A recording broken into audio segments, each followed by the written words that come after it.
आज की डेट में यूथ की सबसे बड़ी दिक्कत ये है, हर चीज लास्ट मोमेंट पे करते हैं। इसी चक्कर में पूरे साल यही सोचते रहे कि एग्जाम आएगा तब पढ़ेंगे, और अब एग्जाम जब सर पे है तब पढ़ाई के अलावा बाकी सारी चीजें हो रही है। एंजाइटी, स्ट्रेस, सिलेबस का ओवरलोड और सबसे बड़ा आलस, जिसे अगर दूर नहीं किया गया तो रिजल्ट कुछ ऐसा हो सकता है। तो अब अगर आपने इस वीडियो पे क्लिक किया है तो आई एम श्योर कि आपके एग्जाम्स या टेस्ट अगले कुछ दिनों में आने वाले हैं, और आपकी ये विश होगी कि काश मैं भी इस बार अपने एग्जाम्स में A+ ग्रेड लाकर सबकी बोलती बंद कर दूं। तो दोस्तों, मैं आपको बता दूं कि आपने बिल्कुल सही वीडियो पे क्लिक किया है, क्योंकि आज की ये वीडियो हमने स्पेशली आपके एग्जाम्स और स्टडी पैटर्न के लिए बनाई है, जिसको अगर आपने आने वाले कुछ दिनों में सही से फॉलो कर लिया तो आप भी अपने आने वाले एग्जाम्स में बड़ी ही आसानी से A+ ग्रेड स्कोर करके क्लास के टॉपर की बोलती बंद कर सकते हो। और सबसे इम्पोर्टेंट बात, वीडियो के एंड में आपके हाथ में जो आउटपुट होगा सिर्फ आपके एग्जाम्स के रिजल्ट को ही नहीं, बल्कि वो आपकी पूरी की पूरी लाइफ को चेंज कर देगा। पर जरा सोच के देखो, क्या आपको लगता है कि आपके क्लास के टॉपर को भी यही सेम बातें सुननी पड़ती होंगी? नहीं ना।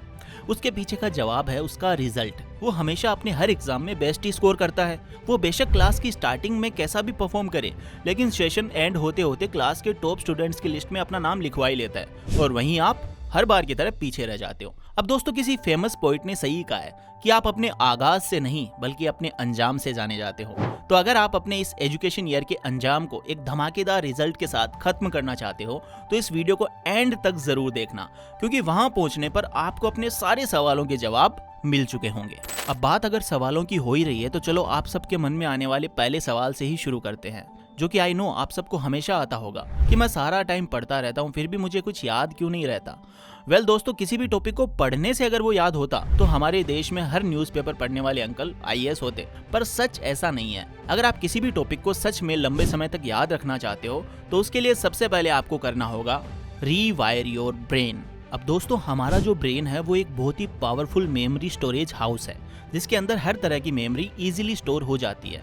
इन शॉर्ट, आप जो भी पढ़ते हो, देखते हो, सुनते हो या महसूस करते हो, वो सब एक मेमोरी के फॉर्म में आपके ब्रेन में इजीली स्टोर हो जाता है। लेकिन इस स्टोरेज हब से दोबारा मेमोरी को रिट्रीव करना सिर्फ कुछ ही लोग कर पाते हैं, और वही लोग आगे चलकर अपनी क्लास के टॉपर बनते हैं। तो अगर आप भी वो सारे टॉपिक्स और चैप्टर्स को सही टाइम पे रिट्रीव कर पाते हैं तो आप भी अपने एग्जाम्स में इजीली A+ या 98% स्कोर कर सकते हो। बस आपको ये 3 की प्रिंसिपल्स फॉलो करने पड़ेंगे।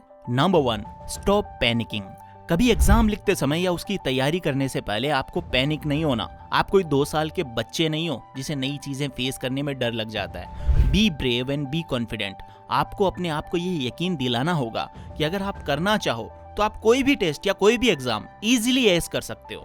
Number 2, gamify your studies. अब दोस्तों, अगर आपको सच में किसी टॉपिक को इंटरेस्ट से पढ़ना है तो उसके लिए आपको उसमें कोई ना कोई फन एलिमेंट ऐड करना पड़ेगा।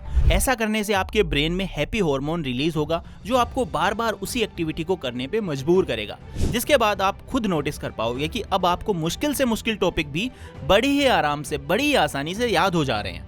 लेकिन अब आप सोचोगे कि पढ़ाई को इंटरेस्टिंग कैसे बनाएं, ये तो पहले ही इतनी बोरिंग लगती है। तो दोस्तों, हर बोरिंग चीज को बहुत ही आसानी से इंटरेस्टिंग बनाया जा सकता है। बस उसके लिए सिंपली आपको अपने हर एक चैप्टर या टॉपिक के क्विजेस सॉल्व करने हैं, और फाइनल क्विज खत्म होने पर खुद को मार्क्स देने हैं। ये स्टेप फॉलो करने से आपकी कॉग्निटिव थिंकिंग और आपकी लर्निंग पावर दोनों बहुत तेज हो जाएंगी, और आपको बड़े से बड़े और मुश्किल से मुश्किल आंसर बड़ी ही आसानी से याद हो जाएंगे। Number 3, the Parkinson's law. दोस्तों, ये एक साइंटिफिक प्रूवन लॉ है जिसके अकॉर्डिंग आप किसी भी टास्क को कंप्लीट करने के लिए अपने ब्रेन को एग्जैक्ट डेडलाइन दे देते हो, तो आपका जो ब्रेन है वो बाकी सारे काम धाम छोड़ छाड़ कर सिर्फ और सिर्फ उसी टास्क को खत्म करने के पीछे लग जाता है। और आप इसी ब्रेन हैक का यूज करके अपने ब्रेन को ट्रिक कर सकते हो। इसके लिए आपको सिंपली अपने ब्रेन को एक डेडलाइन देनी है कि आज मैं मैथ्स का ये वाला चैप्टर खत्म करूंगा ही करूंगा, और इसे इंप्लीमेंट करने के लिए आपको अपने आप को पूरा दिन देने की जरूरत नहीं है। अपने शेड्यूल को जितना हो सके उतना प्रिसाइज बनाओ।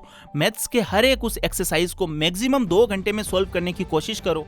आप अपने ब्रेन को जितनी छोटी डेडलाइन दोगे वो उतना ही फोकस्ड और प्रोडक्टिविटी के साथ उस टास्क को कंप्लीट करेगा, जिसकी वजह से आप अपने आने वाले एग्जाम्स को इजीली एस कर पाओगे। अब यहाँ तक आपने अपने ब्रेन को रीवायर तो कर लिया, लेकिन सिर्फ इतना करने से काम नहीं चलेगा।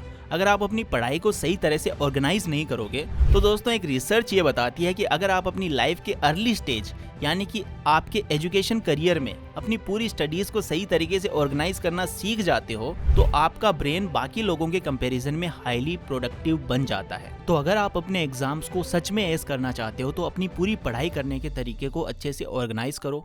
दोस्तों, आपको सारे चैप्टर्स और उनके सारे क्वेश्चन आंसर्स पढ़ने की जरूरत ही नहीं है। सबसे पहले आपको ये पता लगाना होगा कि कौन से टॉपिक में से सबसे ज्यादा क्वेश्चंस एग्जाम्स में आएंगे ही आएंगे। जैसे मान लो कि आपका अगले हफ्ते मैथ्स का एग्जाम है जिसमें 1 से लेकर 6 तक चैप्टर्स आ रहे हैं, तो आपको इन 6 चैप्टर्स में से सिर्फ वो 12 एक्सरसाइजेस के प्रॉपर नोट्स बना लेने हैं जो इंपॉर्टेंट है। बाकी के सारे टॉपिक्स को थोड़ी देर के लिए साइड रख दो। आपको इन 6 चैप्टर्स में से ऐसे क्वेश्चंस और फॉर्मूलाज पिक करने हैं जो थोड़े मुश्किल और इंपॉर्टेंट क्वेश्चंस होते हैं और उनको एक पेपर में अलग पेज या नोटबुक पे एस्थेटिकली लिखना है ताकि जब भी आप उन नोट्स को दोबारा पढ़ने बैठो तो आपको कोई कंफ्यूजन ना हो। और इतना करने के बावजूद भी अगर आपके पास टाइम बचा है तो जो लेस इंपॉर्टेंट एक्सरसाइजेस बची थी सिंपली उनके एक एक क्वेश्चन सॉल्व कर लो। अगर आप इस तरह से अपने सारे सब्जेक्ट्स को प्रॉपरली ऑर्गेनाइज करके पढ़ोगे तो आई एम श्योर कि आपको उस एग्जाम को एस करने से कोई नहीं रोक पाएगा। और अब जब आपने सभी चैप्टर्स को लर्न कर लिया है तो अब बारी है अपने आप को टेस्ट करने की। और मेरा टेस्ट करने से ये मतलब नहीं है कि सीधा कोई मुश्किल सा क्वेश्चन पेपर उठाओ और सॉल्व करना शुरू कर दो। नहीं, आपको ऐसा बिल्कुल नहीं करना है, क्योंकि ऐसा करने से आपका कॉन्फिडेंस बुरी तरह गिर जाएगा अगर आप उस क्वेश्चन पेपर को सही से सॉल्व नहीं कर पाए तो। इससे बेहतर आपको सबसे पहले हर एक चैप्टर के कुछ क्विजेस या क्वेश्चंस रेडी कर लेना है, लाइक MCQ टाइप्स, और फिर उन्हें सॉल्व करने की कोशिश करनी है। जब आप इन सारे क्विजेस को करेक्टली सॉल्व कर लोगे तो आपको एक कॉन्फिडेंस फील होगा। और इसके बाद आपको प्रीवियस ईयर के प्रैक्टिस पेपर्स को सॉल्व करना है। और जो लोग ये स्टेप स्किप करने का सोचते हैं उन्हें मैं बता दूं कि ये आपकी बहुत बड़ी गलतफहमी है। दोस्तों, बात बहुत सिंपल सी है। अगर आप किसी भी आंसर या सॉल्यूशन को सही ढंग से लिखने की प्रैक्टिस घर पे नहीं करोगे तो एग्जाम में आपके साथ कोई चमत्कार नहीं होने वाला। आपके आसपास भी कई ऐसे लोग होते होंगे जो बोलते होंगे कि मैं तो पूरा एग्जाम अटेम्प्ट करके आया हूँ, मेरे तो फुल मार्क्स आएंगे, लेकिन जब रिजल्ट मिलता है तो उसके क्लास के टॉपर से 10 से 15 मार्क्स कम ही होते हैं। और इसके पीछे का सबसे बड़ा रीजन होता है उस क्लास के टॉपर के एग्जाम लिखने का तरीका। उसने घर पे बार बार एक एक क्वेश्चन को सॉल्व करने की कोशिश की होती है। उसे ये पता होता है कि किस क्वेश्चन में कितना टाइम देना है, किस क्वेश्चन को कितना सॉल्व करने से कितने मार्क्स आएंगे। उस बच्चे ने इन सब चीज़ों की प्रैक्टिस कर रखी होती है, जिसकी वजह से वो हर एग्जाम को ईजिली एस कर पाता है। तो दोस्तों, अगर इस बार के एग्जाम्स को आप एस करना चाहते हो और एक धमाकेदार रिजल्ट के साथ अपने करियर को आगे बढ़ाना चाहते हो तो मेरे बताइए सारे प्रिंसिपल्स को फॉलो जरूर करना। मैं 100% दावे के साथ कह सकता हूं कि आपको अपने एग्जाम रिजल्ट में जरूर इंप्रूवमेंट देखने को मिलेगी। इसके अलावा आपको अपने ब्रेन को हमेशा एक्टिव रखना है और टॉपिक्स को लंबे समय तक याद रखने के लिए अपने बनाए हुए नोट्स को सोने से पहले एक बार जरूर पढ़ के सोना है, ताकि जब आप सो के उठो तो वो टॉपिक्स आपके दिमाग में रहें और उन्हें रिवाइज करना आसान हो। और आपको ये स्टेप आपके एग्जाम से जस्ट 3 दिन पहले फॉलो करना है। इसके अलावा जिस दिन आप एग्जाम देने जाओ उस दिन कोशिश करो कि आप कम से कम खाना खा के जाओ, या हो सके तो इंटीमेट फास्टिंग को फॉलो करो, क्योंकि आप जितना ज्यादा खाना खाओगे उतना ही आपका ब्रेन स्लो होता जाएगा और आपको एग्जाम में नींद आने लगेगी। इसी के साथ अपनी बॉडी को हाइड्रेट रखना भी बहुत जरूरी है, क्योंकि प्रॉपर वाटर इंटेक से आपका माइंड और ज्यादा शार्प हो जाता है। और ये सारे स्टेप्स को फॉलो करने के बाद आप भी किसी वॉरियर की तरह रेडी हो जाओगे, जिसके लिए कोई भी चैप्टर, कोई भी क्वेश्चन चैलेंजिंग नहीं होगा और वो इजीली अपने एग्जाम्स को जीत पाएगा, एस कर पाएगा। तो दोस्तों, इसी के साथ अगर आपको ये वीडियो पसंद आया तो आप इस वीडियो को लाइक जरूर करें, अपने सभी दोस्तों को शेयर भी करें, और मैं मिलता हूं आपसे नेक्स्ट वीडियो में। तब तक के लिए take care, love you all and all the very best.